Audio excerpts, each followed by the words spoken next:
everyone, my name is Bob Jablonski. I'm with Bob Jablonski and Associates. I'm an enrolled agent in EA, and my firm helps taxpayers who have tax problems resolve their tax problems.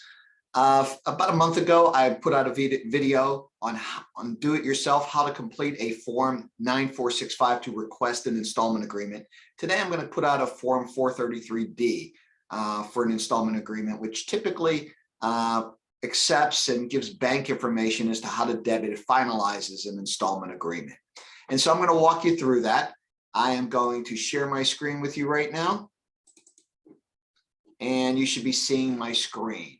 And I've completed a good bit of it, and I'll just walk you through it. You're going to want to put your name and the address of the taxpayer or taxpayers. In this case, I'm married. It's Bob and Tammy taxpayer. We live at 1000 First Street, Anytown, Texas, 75000. My social security number is 123456789, and Tammy's is 987654321. Most of us nowadays, we don't have home phone numbers. Put work phone number or cell phone number. Normally, we're going to give cell phone numbers, but you're going to put it here, and mine is 12345678990. Now, if I were doing this, if I were completing this for a client, I would give the IRS my information because I want the IRS to contact me and not my client. Since this is a do-it-yourself, you're going to give them your information, and they will contact you if they need to. So if you're going to, in this case, we're just going to kind of move on to what kind of tax, and we're going to that you're actually requesting an installment agreement for. And in this case, most cases you're going to find, at least with individuals, almost all cases, 1040 is going to be the kind of tax. It's the form number. If it happened to be payroll tax and you're an employer, it would be a 941. In this case, the tax periods are 2018, 19, 2020, and 2021. So you're going to let the IRS know what form, what type of tax is it, and what years is it for.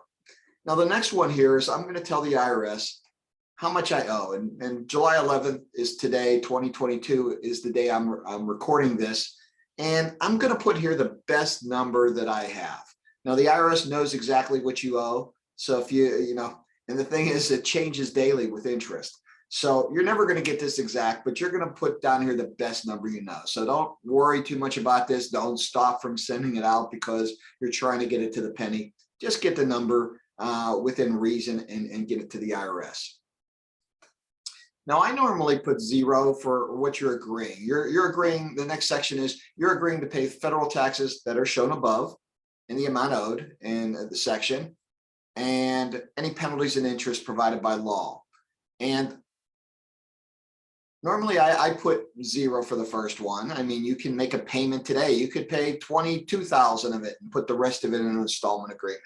And then this is what I'm going to pay month by month and the date of the month that I'm going to have it debited. You can have any date from the 1st through the 28th debited. You know, 29th, 30th, and 31st. And the reasons for that is that not every month has a 29th, 30th, and 31st. So the IRS doesn't want you to use months unless you can use it for every single month in the payment plan, if that makes sense. In this case, I'm going to put $500, and it's going to be debited on the 28th of the month. To get an idea of what you're going to be able to do for a streamlined installment plan where the IRS is accepting it, you're probably looking at 25.2 divided by 72 in most cases. Okay. This next section is rarely going to be used. There are some agreements. Let's say I can only pay $100 today, but next month I could pay $500. It's called a step agreement, step increase agreement. And you're going to put the dates where you're going to increase or decrease based on your ability to pay. It's beyond the terms of where we're at for this, so we're not going to talk about it. Once you gave the IRS all this information, you're going to initial here that you agree to the terms of this agreement, and we'll go over those in a moment. This section is to be completed by the IRS. And then here's the routing number. In most cases, you're going to pay less, you're going to get in less trouble. In almost all cases, I advise my clients to use direct debit. In some cases, you have to. The IRS will require that you do, but I always recommend it because there's a lot less chance of a problem occurring than you having to manually do it, especially to mail it in, because Now you have yourself at risk of error and the IRS at risk of error of losing it. So what you'll give to the IRS, you're going to attach a voided check, and you're going to give them your routing number and your account number, which I've done here. And you're authorizing them to do so, to do directly debit on that date that you provided for them, for that amount.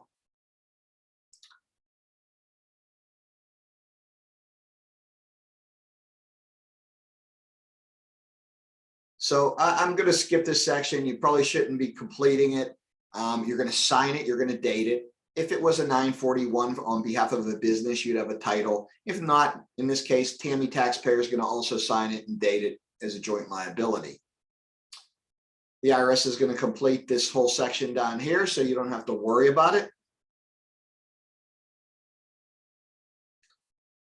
We're going to go to the terms of the agreement. Remember, you checked that and looked at, you checked the box, or you initialed a box. And it's talking about, the terms of the agreement that you agree to above are going to remain in effect until your liabilities are completely paid in full, or until the statutory period for collection, the 10-year statute, is terminated. And then you're going to receive a notice from them. If you can't make scheduled payments, contact the IRS immediately. It can be changed if your financial position changes. This is important. You have to file all your federal tax returns and pay them, any taxes you owe on time, for this agreement to stay effective. Otherwise, the IRS can void the agreement and go after you in other methods. And if there's federal tax refunds or overpayment, they're going to go to the IRS to pay down this debt. There's user fees, and it's going to talk a little bit about here. And there's some ways to reduce your user fees based on income if your income is below a level. So it's just giving you all of the terms of the agreement here. Read them clearly. Read them. Go through this process and make sure you read it. Okay. So I hope you found this helpful. If you are trying to get into an installment agreement, if you did, please like the video so someone else can see this as well. If you have any quick questions, not specific questions, but if you have something I can quickly respond to, I'll do my best. Put it in the comments section below. Please subscribe to the video. If you have IRS problems, go on there today, subscribe so you can see as all the new videos come out.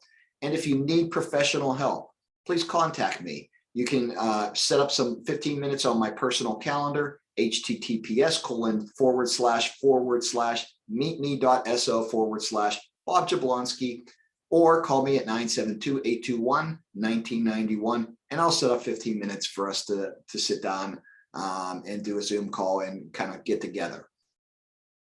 So I hope you enjoyed the video, once again, and I hope you all have a great day.